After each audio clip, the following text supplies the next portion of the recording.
Your people, the Sacs, have been driven out of their lands by the invasion of the newcomers. Forced into retreat by these heavily armored elves and their powerful magic, you have managed to save those that you can and gather them on the outskirts of the mighty city of Dunmordain.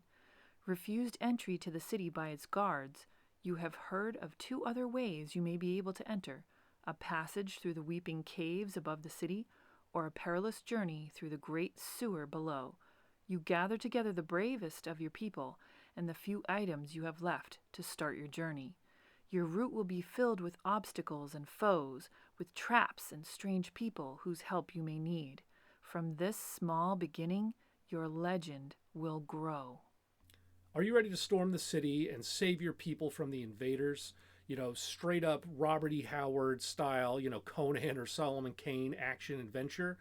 I mean, that's that intro. That's what it promises us, but does the game give us that? Well, we're going to take a look at it and find out as we review Legends Untold.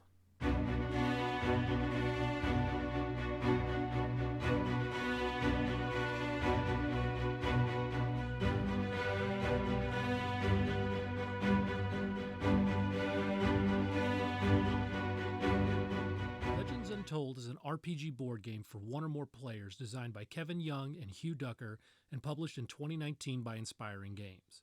In it, players take on the role of brave heroes tasked with reclaiming their great city from an invading force by navigating the maze of sewers beneath it. There they will encounter brutal traps, dangerous obstacles, and deadly foes. Forging their way through these trials, they will seek to overcome each scenario until they are able to liberate their home and secure their people's future. So let me just thank Kevin Young for sending me a copy of the game to review. When he and I were coordinating, he basically said, well, are you into RPGs? Because, otherwise this game might not necessarily click. And I wish I just could have shown him the stacks of D&D books I have in my house and the physical box I made for my physical copy of the Deck of Many Things. So needless to say, yes, I definitely am into RPGs. It's definitely a game that I like to play. So I got the copy of the game sent. I took a look at it, and what we'll do now is we'll just check out, the mechanics, how the game itself plays, and then from there we'll talk about my thoughts on it. Here we have the play area setup for Legends Untold. First we'll look at the components of this, then we'll look at the player area, and then we'll look at the actual gameplay itself. First you'll select your scenario card. On that will be all the various rules and setup instructions for the game you're about to play. On the scenario card, there will be a list of numbers. The top row of white numbers represent the beginner and heroic difficulty level, while the gold numbers along the bottom represent the legendary difficulty level. You'll start by taking the starting tile indicated on the card, putting it in the center of your play area with a party token in the center of it. You will then create your event deck based on the scenario card. It has a number that indicates the number of random cards you will select to create your event deck. Likewise, you will then create your locations deck, again based on the number on your scenario card, taking that number of random locations and creating your deck. After that, you'll shuffle your barriers deck and your obstacles deck, and then you will create your adventure deck based upon the setup rules indicated on the specific scenario card you're playing. The last thing you'll do is set up your readiness tracker. You'll take your second party token and put it on the bold indicator. From there, your play area setup is complete. This is the hero player setup. It consists of your occupation card, which represents the character you're playing in the game, the weapon you start with, and then your starting talents, 2 skill-based talents, and 1 specific to the weapon that you're starting with. The occupation card shows the innate attributes of the character on the bottom left corner, along with the combat statistics table for the default weapon all characters start with of a knife. The weapon card then shows the combat statistics table for using that specific weapon, whether it can be ranged or melee, and how much ammo it takes. You'll have ammo counters on the weapon if it does use those. The talent cards are broken out into 2 types: skill-based talents, which represent skills that your character has and can utilize during the game, and then the weapon-based talents, which are abilities you have access to specific to the weapon you've chosen for the game. Now we'll look at the gameplay. Each turn of Legends Untold consists of 4 phases that are resolved as a group by the players. There's the scouting phase, the adventure phase, the exploration phase, and the rest phase. Starting with the scouting phase, you can choose one of 3 options. You can remain in the current location. You can move to a previously explored location that's connected to where the party currently is, or you can move to a new location. We'll start with moving to a new location, as that's the most common option chosen as this part of the scouting phase. To do that, you're going to do 5 steps. First, you're going to determine your marching order. You do this by selecting one of the hero characters to be the scout, and you mark this on their card by giving them the scout token. You will also select a hero to be the guard and give them the corresponding guard token. Any remaining heroes are assumed to be in the middle of the party for the scouting and adventure phase. The second step is to select which exit of the tile you're going to be leaving. There are brightness indicators which will impact the scouting tests that the players will have to make when exploring that new location. The third step is adding the location to the map. You do this by flipping the location tile and then sliding the little feet icon underneath the exit icon you have chosen to then create the map. The fourth step is scouting the location. This is done by comparing the brightness of the exit along with whether or not you chose to sneak and other factors, and then comparing that with a D6 test to the difficulty listed on the new location based on the brightness that you are entering from. The fifth step of the scouting phase is spending time. This is done by taking cards from the event deck and discarding them face down to represent time spent exploring. If the last card is the card being discarded, it is instead flipped face up and you resolve the event shown on the card. If the players chose to remain in the current location, they would spend the appropriate amount of time and then skip straight to the exploration phase, bypassing the adventure phase completely. If the players decide to move to a previously explored location, they don't make a scouting test and instead just spend time and then look to see if there are any unresolved foes, obstacles, or discoveries from a previous adventure phase. If there are none, they will skip straight to the exploration phase. Otherwise, they will resolve the obstacles, foes, or discoveries left as in the normal adventure phase steps. Now we'll look at the adventure phase. As a reminder, the steps we're about to discuss you'll follow if you move to a previously explored tile that has any of these remaining features unresolved. The first thing you'll do is resolve obstacles, followed by foes, and last, discoveries. The first thing you'll do is resolve any obstacles. Obstacles are indicated by an icon leading into the tile that you are about to enter. In order to resolve it, you will draw the top card from the obstacle deck. There are 2 types of obstacles. There are trials and traps. Trials will prevent entry into the new tile if they are not successfully completed. Traps will not. Once any obstacles are completed, the next step will be to resolve any foes. Foes are indicated on a location tile with the foe symbol. To resolve foes, the party will take the adventure deck and will draw cards until they reveal a foe, as indicated by the icon in the corner. Any loot cards drawn prior to this will be set aside and will be loot the party will gain if they defeat the foe. The first thing the party will do is make a surprise test. This determines if the party or the foe is surprised heading into combat. From there, combat will commence and will continue until the party kills all of the foe, until that foe ends up fleeing, if the party chooses to retreat, or finally, if all the heroes become unconscious. If all the heroes are knocked unconscious, the game is over as all the heroes have lost. If the party decides to retreat, they will move back to the previous room. However, if the party kills or causes all the foes to flee, they will gain any treasure as part of the combat, and then they will be able to proceed to the resolve discoveries phase. If there's a discovery icon on the new location, the party will take the adventure deck and will draw cards until they reveal the first discovery, ignoring any other cards. The discovery will be indicated by an icon in the corner. Discovery cards will contain either encounters or curiosities and will often require a test or decision on the part of the party. After they've resolved this, they will then gain any loot that was found as part of it. One thing to note when resolving foes or discoveries is that when drawing cards, if a booby trap adventure card is drawn as indicated by the symbol, that card must be resolved immediately before continuing with either of the discovery or foe resolution steps.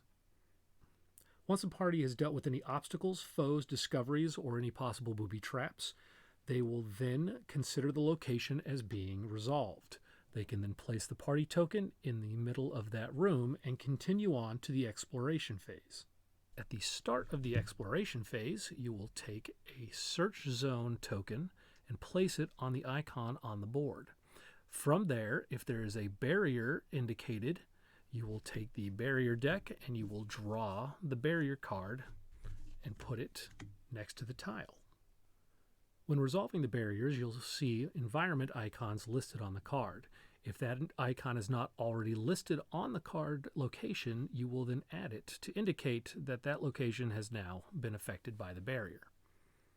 In order to proceed searching or doing any interactivity past a barrier, you must first resolve it, usually by performing a test compared to what's listed on the card.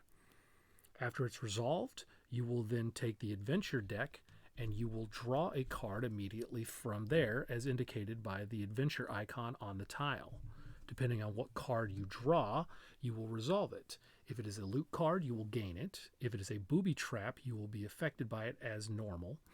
If it is a foe, you must immediately make a surprise test to determine if you are going to fight the foe, flee, or be able to resolve it. And if it is a discovery, it's handled the same way you handle discoveries in the adventure phase. Once any barrier and associated adventure cards are resolved, the party will then be able to do the search token, and by doing this, they will choose to either carefully search or quickly search.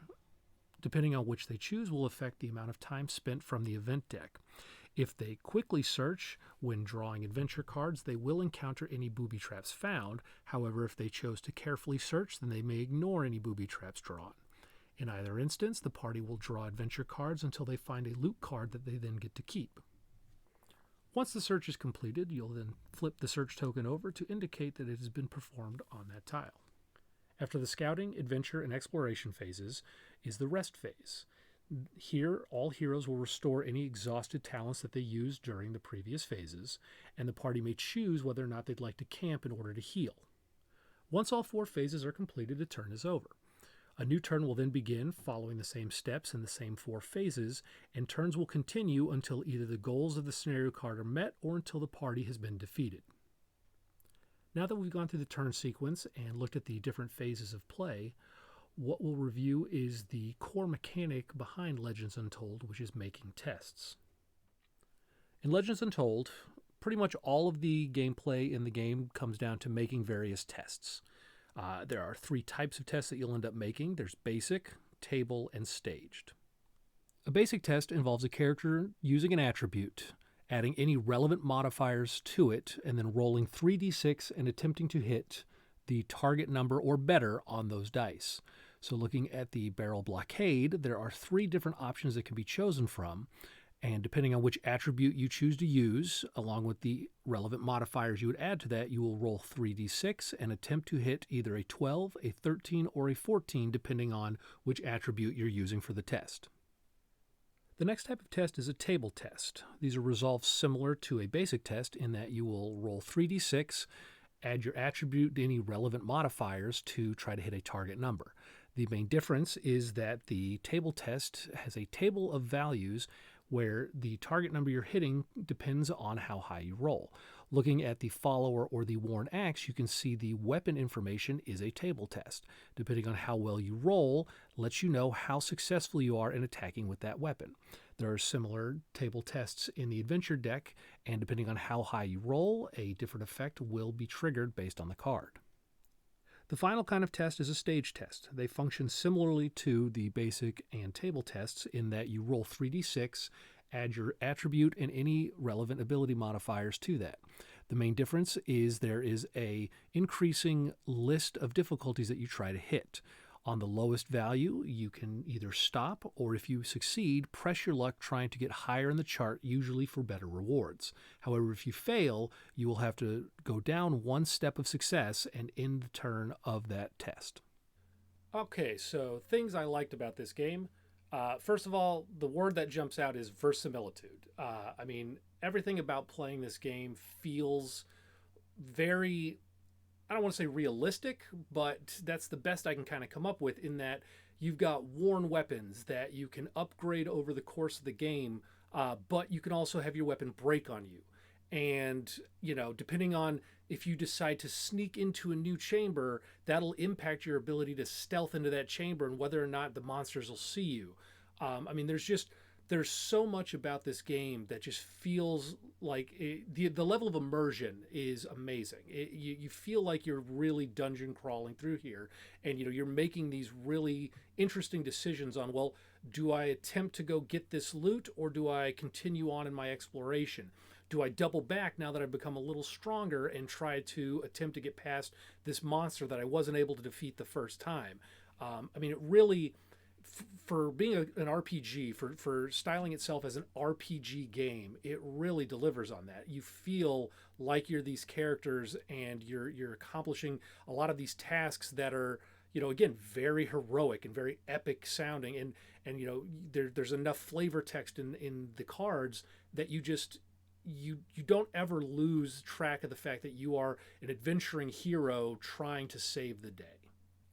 Another thing I like about Legends Untold is I like the design of the core mechanics. I like, basically everything boils down to taking these tests, and you roll 3d6, you add your abilities, and you add modifiers, and you're looking to hit a target number. And it's very reminiscent of a lot of RPGs, and I like the game didn't try to reinvent the wheel or do some kind of weird, funky mechanic that didn't make sense, and instead, went with a tried and true method that works. And consequently, the game works. It plays well, and you have a good understanding of the base mechanics after a few rounds of playing the game. The setting of the game is also really cool in that it's low magic. There's not wizards and spells and some of these more typical tropes of the genre. But I like that because it gives a grittiness to the game, and you don't feel like, oh, I'm just gonna eventually just trounce through every monster and solve every trap and just kind of steamroll your way through it. There's always a feeling of, am I going to survive the next encounter? Am I going to be able to finish this campaign or finish this quest, before my character dies? So I really like that. Again, it feels more like playing an RPG and not just a board game where you're trying to kind of hit the end of that next level. The last thing I want to talk about is the kind of the learn to play book that comes with Legends Untold. It's really well designed. It takes you step by step through the setup and through basically the first scenario that you would play through, but it actually gives you like, this is what this character's dice rolled, and here's what that means, against the specific monster that they would have been fighting. So it's a very, very easy to follow booklet that just walks you through the entirety of the game, and you understand, like, okay, this character did this and he rolled this, and now this is what happens. So I like that. Games that style themselves as RPGs and games that have that level of complexity, they can be a little daunting to teach. But when you give a really solid book like this, it helps kind of get things off the ground. So now we just need to talk a little bit about where the game stumbles. Right off the bat, just leading off of the fact that I love the way the game teaches you kind of how to play it in that first intro. It's a 20-page kind of walkthrough of the first turn or two of a scenario, because the game requires it. There's a lot to unpack in here, and anybody who's played any kind of RPG knows that you're not going to be able to truly know the game, just after a quick read through of one rule manual. But the fact that they need that, and then they have a 50+ page rule manual as well, not just the learn to play, but a whole separate rules manual that is just for how the game plays. There are a lot of corner cases. There are a lot of interactions you have to be aware of. A lot of very specific rules in their interactions. It kind of says a lot. There's a really good resource on Board Game Geek that plays well with this game. It is a flow chart. It's like a decision matrix on if you do this, then here's where you go in the book and in the adventure and so on. It's awesome. It helps the game, but you need it. And if you need a flow chart to play a game, that means the game is very complex. Doesn't mean it's poorly designed. It is just an intensely complex game for what it is, but it's an RPG, so it's to be expected. Another issue with the game that I'm not a big fan of is that it's a little too generic. And what I mean is, when you play some of the other, Gloomhaven, Descent, those other kind of RPG board games, you have these very distinct characters that you're playing, and they have personalities and little stories written about them. And Legends Untold actually foregoes that, and they give you a very general kind of blank slate character. You're a performer, and that's it. And I get why they did it. They're trying to make you create that character for yourself. But unfortunately, for me at least, what I find is that it actually ends up pulling me out of the immersion of that game, because I don't have enough information about that character to really get invested in them, to understand, like, why are they, fighting the invaders? Why did they volunteer to go into the sewers and try to, rescue the city from them? Where I feel like if they had included, a little more backstory, maybe a little more specificity with these characters, it would have sucked me into the game more. But unfortunately, it just, it doesn't excite me for playing this person versus, well, I guess I'll be generic laborer instead of generic performer this time. The last thing I want to mention is, it's kind of a nitpicky thing, but so a lot of the adventure cards, they have, they get a little serial number kind of code along the side of it. And a lot of games do this, where it's like, you build a deck out of certain cards, or take these cards. And the only thing I wish they had done is the numbers and the lettering. It's really hard to kind of, one, just visually see it. They're very small print, but also there's not really any rhyme or reason that I could see, as far as like, well, GSF013 doesn't, the letters don't match up with anything on the card that I could notice. Like, there wasn't any really rhyme or reason to it. So I could see getting a little annoyed, after multiple playthroughs of trying to find, the numbers. It wasn't too bad off the cuff, but when you're starting to get into that fourth, fifth, sixth scenario, and you're shuffling things around, or especially if you're playing like a custom scenario, it could be a little tricky trying to reorganize your set, especially, again, when you start adding in the other expansions and the other starter set. Here's where I land with Legends Untold. I like it. It's a solid game. It's mechanically well designed. It makes a lot of really cool decisions. Its design elements are well done. For me, I feel like this game is a solid solo play. Get it on this table by yourself, really run through the stories and run through the scenarios. It's really well designed for it. You don't have to adjust anything to be able to play it solo. It's built to be able to play with one to any number of players. I think it also works really well as a teaching tool for RPGs. I feel like this game, more than any of the other ones, your Gloomhavens and such, this game really truly translates well to the RPG style and really gets people prepared for that. If you are a board game group and you want to get them playing D&D, play Legends Untold, because it's very easy to translate these concepts and these ideas into kind of the more mechanically heavy RPGs. The game has an advantage and a disadvantage mechanic, just like D&D. Mechanically it's a little bit different, but like, you'll be able to have that conversation and people go, oh, I understand that because I played Legends. So it's a really great teaching tool in that regard.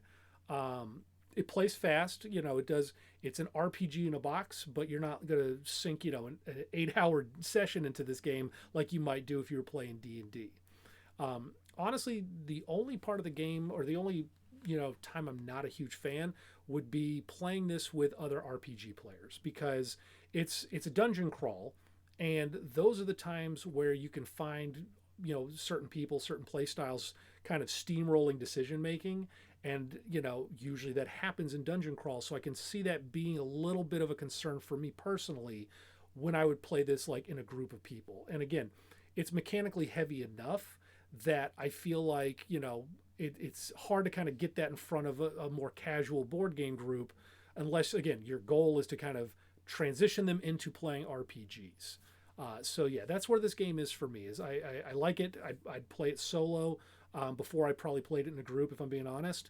And again, if I ever want to get anybody into D&D, I'm going to pop them through Legends Untold, and they'll be able to switch over instantly after one session of this. So I hope you enjoyed the video. Comment below if you've played Legends Untold. Do you agree with my perspectives on the game? Are there other games you want to see me review on the channel, things like that, or just say hi, whatever. Feedback is feedback. I like it all. Go ahead and subscribe to the channel because there will be new reviews coming out. In addition, I'm going to be starting up some live streaming of board game plays, things like that. So, don't want to miss it. And otherwise, I will see you all later. Thanks.